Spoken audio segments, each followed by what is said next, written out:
Bonjour à tous, on se retrouve pour un nouvel épisode de Clévatès qui, ouais, a priori conclut, je suppose, ce mini-arc avec les bandits des corbeaux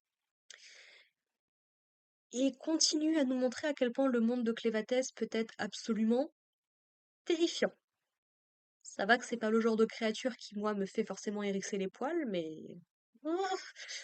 Du coup, on retrouve Alicia, donc, qui est toujours en train de se laisser couler dans son petit tonneau pour essayer d'atteindre le fond du lac, le fond de la mine, pour récupérer du coup l'épée du chevalier qui est mort en essayant d'affronter les bestioles qui se trouvent là-dedans. Sauf que, petite surprise, vous pensiez que les autres créatures, là, des espèces de grenouilles, elles étaient terrifiantes? C'était que le menu fretin, puisque au fin fond du lac se trouve une bestiole beaucoup plus grosse, beaucoup plus imposante et beaucoup plus dangereuse, que Alicia qualifie comme étant une bête antique. Donc on sait que les Arvetsis, ils sont arrivés dans cette mine il y a à peu près 300 ans en arrière, quand l'eau a commencé à s'accumuler dedans. Il n'est pas impossible que cette créature soit beaucoup plus ancienne. Genre vraiment beaucoup plus ancienne. Il est d'ailleurs, en tout cas, elle suppose que c'est peut-être quand ils ont commencé à creuser et à faire cette mine, bah, qu'en fait, ils ont réveillé cette bestiole, qui du coup est restée au fond de la mine tout ce temps, parce que ça a l'air de rester quand même une créature aquatique, donc pas sûr qu'elle puisse forcément se déplacer sur Terre. Alors Alicia l'a décrit comme étant quelque chose qui ressemblerait à une pieuvre, à un poulpe, ce genre de choses-là. Quand on la voit redescendre dans les profondeurs, ça ressemble plus à une méduse pour moi. Donc voilà, c'est une de ces espèces de trucs complètement horribles qu'on pourrait largement trouver dans les fonds marins, même sur notre terre à nous. Si vous n'êtes pas au courant, allez faire quelques recherches sur les créatures qu'on peut trouver dans les fonds marins sur notre terre à nous. Je vous assure que vous allez avoir des belles surprises. Donc du coup, donc Alicia réussit à récupérer l'épée. Bon, elle se fait quand même croquer à moitié par la bestiole. Et bon, vu qu'elle a réussi à récupérer l'épée, visiblement, ce genre d'arme, du coup, avec ce minerai un petit peu particulier, serait capable de décupler les forces de son porteur. Il faut savoir qu'Alicia, elle en peut plus parce que du coup, bah, elle retient sa respiration.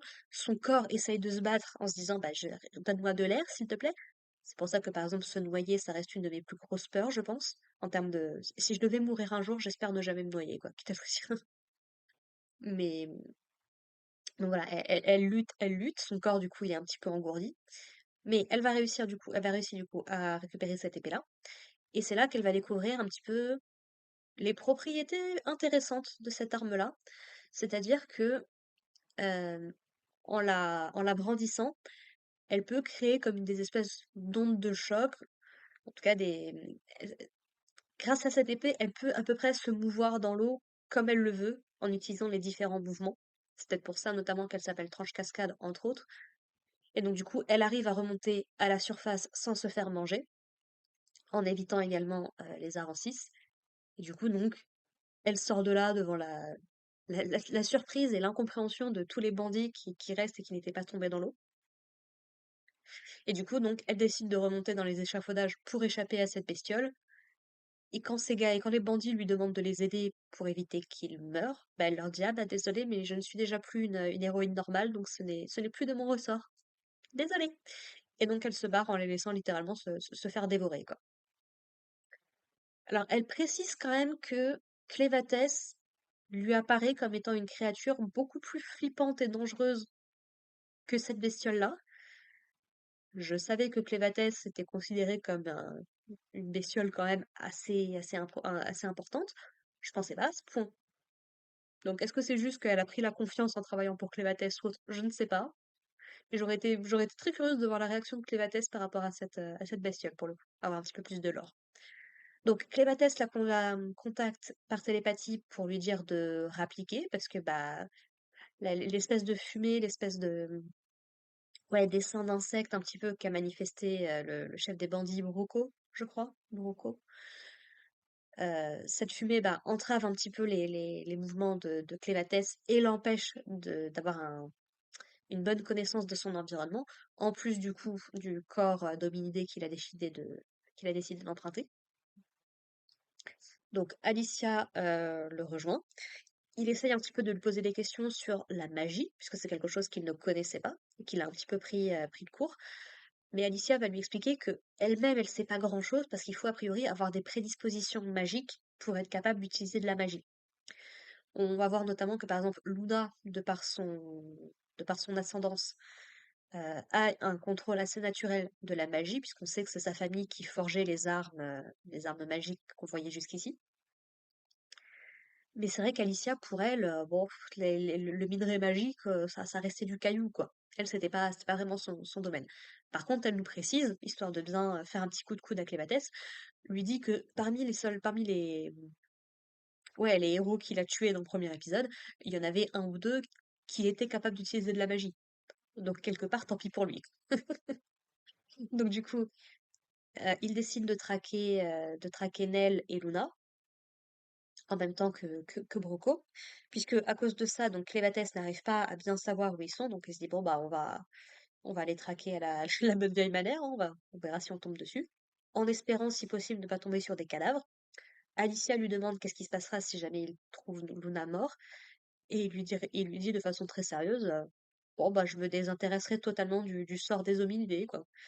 Parce qu'on se rappelle que Clévatès n'en a pas grand-chose à faire des hominidés de façon générale.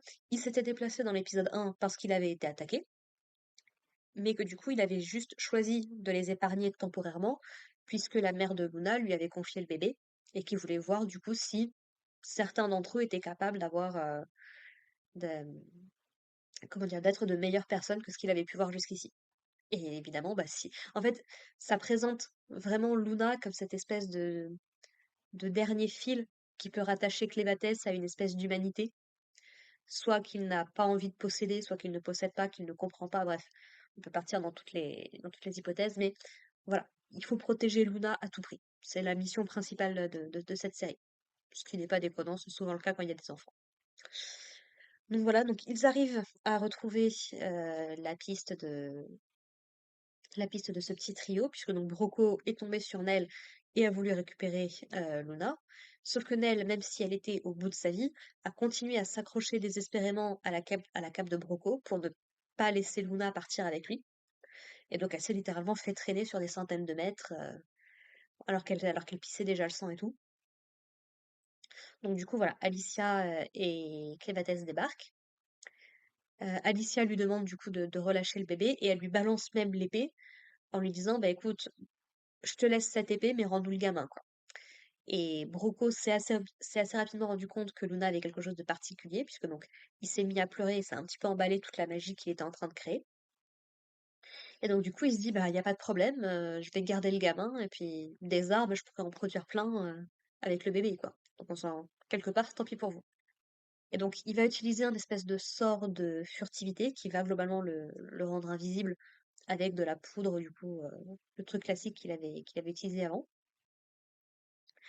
Sauf que du coup bah même s'il ne peut plus le voir, Alicia, elle a quand même des oreilles, et le bébé est en train de pleurer, donc elle peut assez facilement le traquer. Je comprends même pas comment ce gars n'a pas pu y penser. Petit point de doublage. J'ai pas été vérifiée, mais la façon dont Broco s'exprime, je me demande si c'est pas le seiyuu de Baggy le clown dans One Piece. En tout cas, dans ses intonations, dans ses trucs, ça m'a beaucoup rappelé. Donc, si vous avez des infos, écoutez, n'hésitez pas à me le dire. Et donc, du coup, donc, Alicia arrive assez rapidement à le retrouver. Du coup, le tranche littéralement en deux avec l'épée qu'elle avait récupérée. Et donc, on a Luna qui vole un petit peu dans les airs temporairement jusqu'à que Clématès le récupère. Du coup, tu vois Clématès qui est en train d'épousseter un petit peu Luna pour enlever toute la poudre qu'il a sur lui. Et du coup, qui le rend de nouveau visible. Suite à ça, donc, Alicia va choisir de se sacrifier pour que Nell ait une nouvelle chance. Clématès va lui expliquer que bah, s'il doit réparer le corps de Nell, il doit utiliser le sang démoniaque qui se trouve en Alicia et qui peut pas contrôler les deux en même temps. Donc ça veut dire que Alicia va mourir du coup. Et elle est prête à accepter son sort.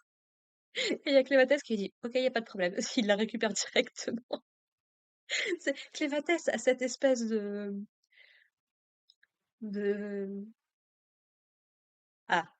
seriousness, comment est-ce qu'on traduirait ça en français? Cette espèce de sérieux et presque d'indifférence dans certains trucs qui le rendent vraiment très très comique à certains moments. Et donc du coup, il arrive à réparer le corps de Nell. Nell se réveille. Il lui repropose du coup de venir avec eux. Et cette fois, du coup, elle accepte puisque du coup, il lui a redonné une nouvelle vie, il l'a soignée, il l'a traitée correctement. Donc elle accepte. Et on a également Alicia qui se réveille. Alors, du coup, soit c'est un problème de traduction, soit c'est que c'est pas très clair, soit c'est que Clématès s'est foutu de sa gueule. Mais du coup, il peut redonner la vie, visiblement, à autant de personnes qu'il veut, puisque Nell et Alicia sont toutes les deux en vie en même temps. C'est juste visiblement que s'il veut, enfin, de ce que j'en comprends en tout cas, c'est que s'il veut euh, redonner la vie à quelqu'un, il doit temporairement tuer ceux qui sont en lien avec lui. C'est pas très très clair, mais bon, pourquoi pas, on verra peut-être plus tard d'autres utilisations de ce genre de truc. Voilà, donc c'était un bon petit épisode qui termine du coup, je pense, ce mini-arc. On a du coup Nell qui a rejoint notre team. Et du coup, bah, quelle va être la suite des événements? Puisque à la base, Clévatès avait besoin de quelqu'un pour nourrir Luna.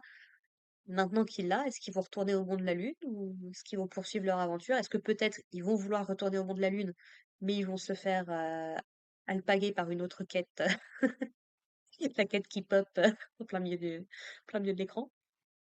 Je ne sais pas. On verra bien pour le coup. En tout cas, j'ai très hâte de continuer cette aventure. On en est à un tiers de la saison 1. Donc c'est plutôt pas mal. Voilà, voilà. Eh bien écoutez, n'hésitez pas à me dire ce que vous en avez pensé, vous, dans les commentaires. On se retrouve la semaine prochaine pour parler de l'épisode 5. Puis ben, en attendant, portez-vous bien. Prenez soin de vous, prenez soin de vos proches, et puis à la prochaine.